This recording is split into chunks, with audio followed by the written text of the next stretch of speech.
अच्छा जी, बिस्मिल्लाहिर्रहमानिर्रहीम। पिछले लेक्चर में हमने स्पीड ऑफ साउंड को थोड़ा सा डिस्कस किया था। यहाँ तक तो रिवीजन ही है, समझो। क्या थी कि साउंड की स्पीड का जो फॉर्मूला था वो बराबर था √b/ρ। b क्या है? बल्क मॉडुलस, जो मीडियम की इलास्टिक प्रॉपर्टी को जाहिर कर रहा है। मीडियम क्या? एयर का प्रेशर चेंज होगा तो वॉल्यूम भी चेंज होगा। तो एक्चुअल में फॉर्मूला ये -ΔP डिवाइडेड बाय ΔV/V। और गामा डेंसिटी जो इनर्शियल प्रॉपर्टी को शो कर रही है। डेंसिटी है मास अपॉन वॉल्यूम। मास में इनर्शिया होता है तो डेंसिटी किसको जाहिर कर रही है? इनर्शियल। अब ये तो जनरल फॉर्मूला हो गया स्पीड ऑफ साउंड का एयर के लिए, लेकिन जो वैल्यू एक्सपेरिमेंट से निकली, याद है वो क्या थी स्पीड ऑफ साउंड की?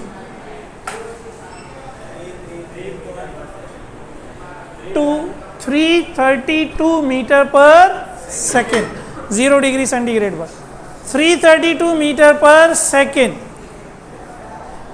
अब गामा तो डेंसिटी है, डेंसिटी तो ठीक है, फिक्स है 1.29 किलोग्राम पर मीटर क्यूब। लेकिन सवाल ये बी की क्या वैल्यू रखेंगे वही स्पीड आ जाए जो एक्सपेरिमेंट से निकली है। तो न्यूटन ने पहले कोशिश की। न्यूटन ने कहा जो प्रोसेस है वो आइसोथर्मल होगा। ये मैंने डिटेल में समझा दिया था। आइसोथर्मल प्रोसेस के लिए क्या होगा? कांस्टेंट टेम्परेचर वॉल्यूम प्रेशर के इनवर्सली प्रोपोर्शनल होगा। पीवी कांस्टेंट हो जाएगा। इसी से न्यूटन ने डेराइव किया कि बी बराबर होगा पी के, बी बराबर होगा प्रेशर के। इक्वेशन 1 में वैल्यू रख दी, वैल्यू ये आ गई। इससे जब स्पीड ऑफ साउंड निकाली गई तो क्या आई थी? 280 मीटर पर सेकेंड। पिछले लेक्चर पढ़े यार एक दफ़ा। तो 332 और 280 में बहुत फ़र्क है। तो इसका मतलब है न्यूटन के फॉर्मूले में कोई कमी है। लैप्लास साहब आए। लैप्लास साहब ने कहा ये जो आइसोथर्मल प्रोसेस है ये अजम्पशन ठीक नहीं है। प्रोसेस क्या होता है? एडिया। यार जब मैं रुक जाऊं तो आप लोग एक साथ बोला करो। कौन सा प्रोसेस होता है? कौन सा होता है? जी, इसी तरह याद हो जाएगा कुछ तुम लोगों को और जागते भी रहोगे। अब जब एडियाबैटिक प्रोसेस एज्यूम करते हैं तो पी के ऊपर गामा पावर बराबर है कांस्टेंट। तो ये गामा की वजह से यहाँ बी बराबर हो जाता है गामा पहलवान मल्टीप्लाई बाय पी। तो बी की जगह जब गामा पहलवान रखते थे तो फिर आंसर सही आ जाता है। फिर आंसर, इसका मतलब है लैप्लास सामने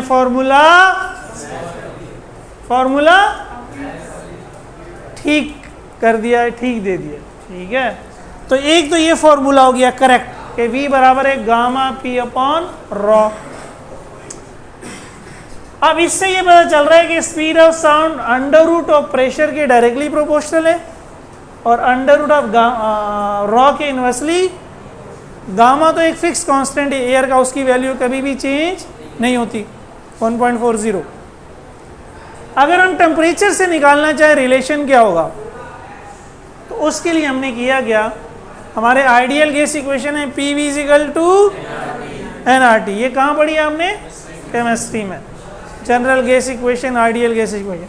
ये जो नंबर ऑफ मोल्स होते हैं, अगर इसको मास से निकालना हो, mass upon molecular mass, capital M molecular mass. इस वॉल्यूम को मैं इधर ले आया तो डिवाइड हो गया, बाकी सारी चीजें अपनी जगह पे। अब mass upon volume, mass upon density. तो मास अपॉन वॉल्यूम की जगह डेंसिटी आ गया gamma RT upon molecular mass. Gamma और रॉ, सॉरी मैं गामा कह रहा हूँ, रॉ इधर आ गया तो P/ρ। ये इक्वेशन में P/ρ ही है। तो मैंने P/ρ की वैल्यू निकाल ली, RT/m। तुम इधर आ जाओ, ठीक है। तो गामा साहब अपनी जगह पे, गामा साहब इधर गामा साहब अपनी जगह पे, और P/ρ की वैल्यू आ गई RT/m। Capital M means molecular mass. समझ गए? तो यहाँ से ये भी पता चल रहा है कि speed is directly proportional to the square root of the temperature. अब देखिए मेन फॉर्मूला तो यही है, यहीं से हमने ये निकाला है, यहीं से हमने ये निकाला है। इसको उतार लें ज़रा।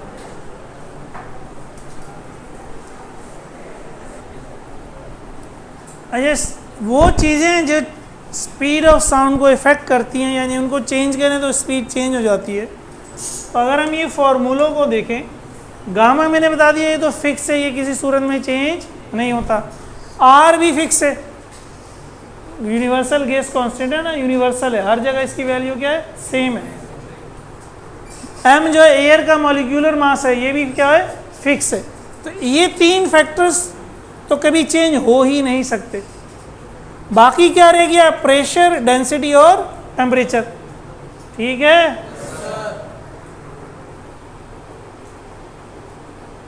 अब पहले फैक्टर को देखें, प्रेशर।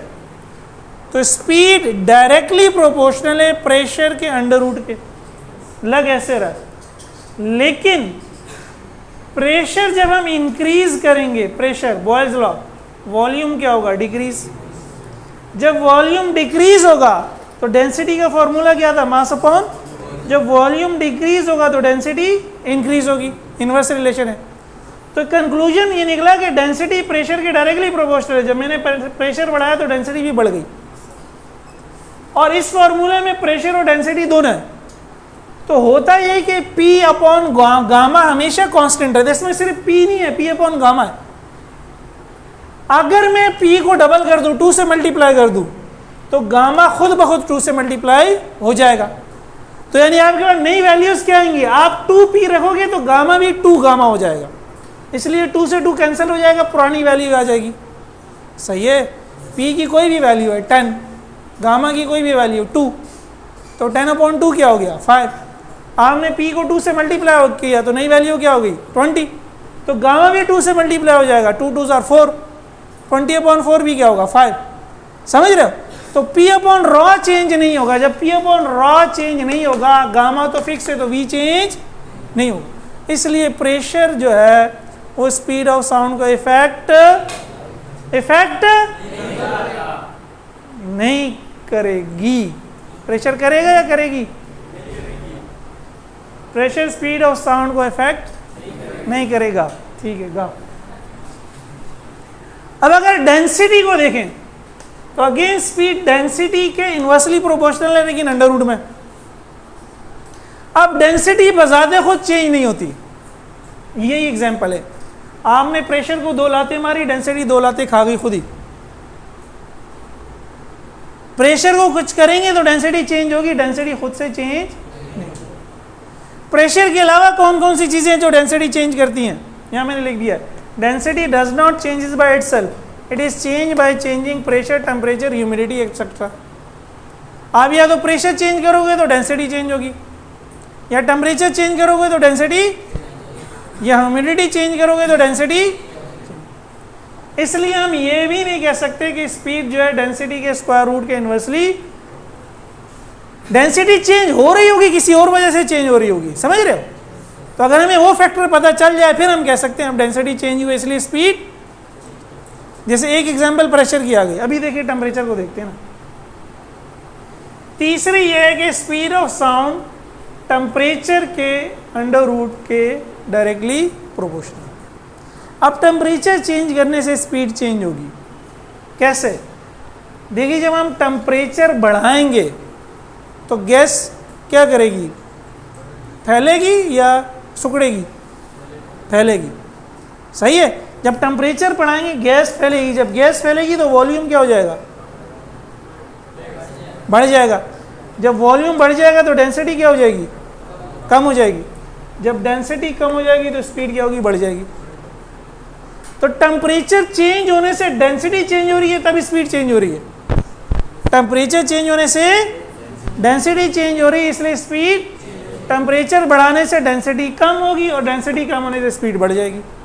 ये जो मैंने बात लिखी है, डेंसिटी खुद से चेंज। तो बहरहाल टेम्परेचर चेंज होने से स्पीड चेंज होगी, और टेम्परेचर से मैं डायरेक्ट ये फॉर्मूला बताया हुआ कि क्या रिलेशन है। Speed of sound increases with increase in temperature, however when temperature is double. जब आप टेम्परेचर को डबल करेंगे, अंडर रूट के अंदर है, तो स्पीड डबल नहीं होगी, स्पीड इंक्रीज होगी बाय अंडर रूट 2। जब आप टेम्परेचर को क्वाड्रपल करेंगे, यानी 4 टाइम्स इंक्रीज करेंगे, तब स्पीड क्या हो जाएगी, डबल हो जाएगी। क्योंकि 4 का अंडर रूट क्या होगा, 2। याद ही मैंने समझाया था, ये अंडर रूट टी में जो तब्दीली वाक़या होगी स्पीड में भी वही तब्दीली वाक़या। यहाँ पे मैं समझाता हूँ एक एग्जांपल से। मिटा दूँ, लेफ्ट साइड मिटा दूँ। ये एमसीक्यूज़ के लिए याद रख लें, पहले भी हम में से देख चुके हैं टाइम पीरियड वाले फॉर्मूले में। उम्मीद है इतने मुश्किल एमसीक्यूज़ नहीं आएंगे, लेकिन एहतियातन देखिए। फ़र्ज़ किया गामा तो है ही 1.4, डेंसिटी एयर की होती है 0.0288, R 8.314। फ़र्ज़ किया टेम्परेचर 100 केल्विन है। ये तीनों वैल्यू तो चाहिए। आप स्पीड ऑफ साउंड निकालें, मैंने अभी पिछले लेक्चर में निकाली थी, ये आएगी 201 मीटर पर सेकेंड। निकाल के देख लें, ठीक है। गामा रॉ, गामा आर, ये मैंने क्या किया, एम, गामा आर एम और टी की वैल्यू रख दें, ये वाली 201 आ गया। अब आपने एक सेकंड पार्ट किया, आपने कहा मैं टेम्परेचर को डबल करता हूँ, उसको मैंने कहा टी प्राइम 2 मल्टीप्लाई बाय पुराना टेम्परेचर 100 तो कितना हो गया 200। दोबारा वैल्यूज रखी इस फॉर्मूले में, गामा अपनी जगह, आर अपनी जगह, एम अपनी जगह, टेम्परेचर क्या हो गया टी प्राइम, तो स्पीड को क्या कह दिया वी प्राइम। आंसर ये आ जाएगा। फिर हमने कहा मैं टेम्परेचर को 4 टाइम्स करता हूँ, 4 times the old temperature, 4 times 100 400। दोबारा वैल्यूज रखी 402 आ गया। क्लियर। देखिए डायरेक्ट रिलेशन का मतलब यही होता है कि आपको ये सारी कैलकुलेशन करने की ज़रूरत नहीं है। जब बाकी सारे फैक्टर्स कांस्टेंट है तो स्पीड सिर्फ डिपेंड करेगी टेम्परेचर पर। यही काम मैं कर सकता हूं बाकी सारी कैलकुलेशन के बगैर। कैसे? वेलोसिटी डायरेक्टली प्रोपोर्शनल है टेम्परेचर के अंडर रूट के, तो नई वेलोसिटी भी डायरेक्टली प्रोपोर्शनल होगी नई टेम्परेचर के अंडर रूट के।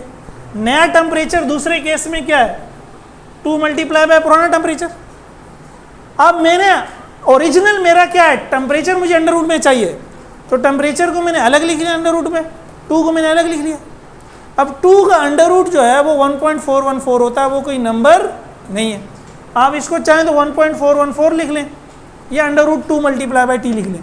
तो ये जो आंसर आया ये आपकी ओरिजिनल है।